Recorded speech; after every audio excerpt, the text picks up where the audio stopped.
what is it in this budget that will help bring growth back? Mainstream banks. First of all, what is extremely welcome is the containment of the fiscal deficit.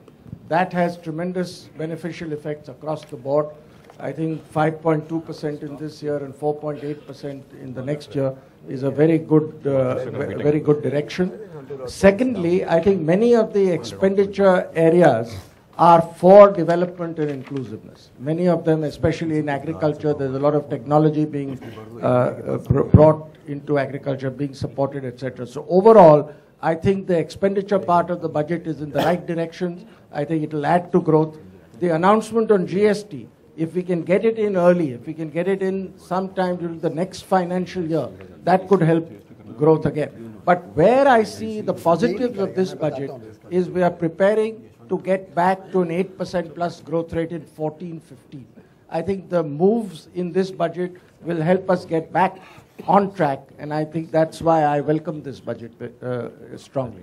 You specifically mentioned fiscal deficit because that's a number that even credit rating agencies have been watching out for. Many actually here in our discussion have questioned the credibility of that number. Do you doubt that as well? 5.2% is this year's. The 4.8 for next year.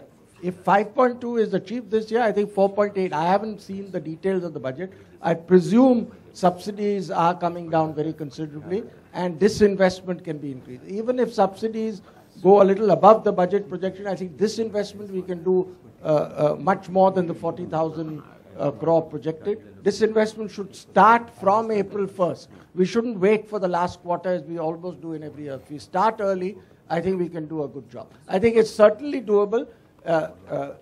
I think how well we take this plan forward will be important. Any disappointments?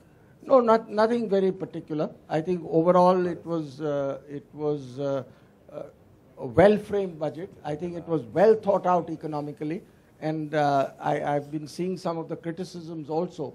I think we should avoid political criticisms in this day and age. I see a lot of criticism being very politically directed.